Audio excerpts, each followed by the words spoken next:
সবচেয়ে প্রিয়, সবচেয়ে পছন্দের চট্টগ্রাম বলে কথা। তাওহিদ হৃদয়ের জন্য এই সাগরিকা খুবই স্পেশাল, অনেক ঘটনাবহুল। পছন্দের এই মাঠে হৃদয়ের এমন রেঞ্জ হিটিং ব্যাটিং একেবারেই চোখের শান্তি।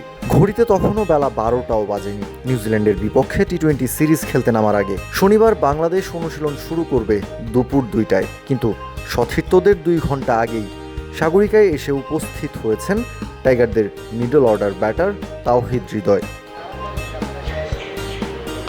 আন্তর্জাতিক টি-20তে হৃদয়ের অভিষেক এই চট্টগ্রামের সাগরিকাতেই 2023 সালের মার্চ মাসের 9 তারিখে ইংল্যান্ডের বিপক্ষে। নিজের ক্যারিয়ারের প্রথম 50টাও হৃদয় পেয়েছেন এই সাগরিকাতেই 2024 সালের 7ই মে জিম্বাবুয়ের বিপক্ষে।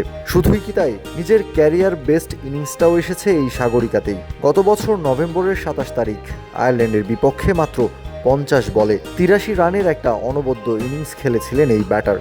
যদিও সেই ম্যাচটাতে হারতে হয়েছিল বাংলাদেশকে। হৃদয়ের টি-20 ক্যারিয়ারের 5টা 50-র 2টাই এসেছে এই মাঠে। আরও একটা মজার ব্যাপার আছে, বাংলাদেশের মাটিতে হৃদয় আন্তর্জাতিক যে কয়টা টি-20 ম্যাচ খেলেছেন তার সংখ্যাটা 26, আর এই 26 ম্যাচের 12টাই হৃদয় খেলেছেন চট্টগ্রামে। এরপর সিলেটে 8টা এবং ঢাকায় 6টা করে ম্যাচ খেলা হয়েছে তার। 5+ স্টার রেটিং প্রাপ্ত দেশের সর্বোচ্চ বিদ্যুৎ সাশ্রয়ী ওয়ালটন এসি। স্মার্ট কমফোর্ট এখন নেক্সট লেভেলে।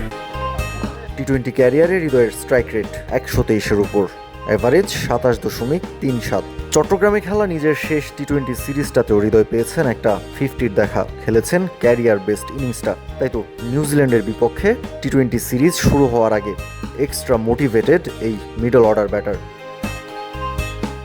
সতীর্থরা অনুশীলন করতে আসার আরও 2 ঘন্টা আগেই মাঠে এসে পৌঁছেছেন, করেছেন দুর্দান্ত সব রেঞ্জ হিটিং।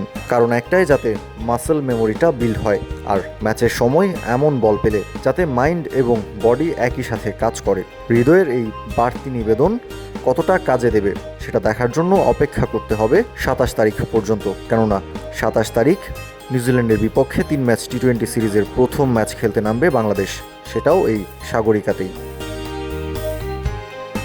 কাউসার শান্ত, ক্রিক ফ্রেঞ্জি।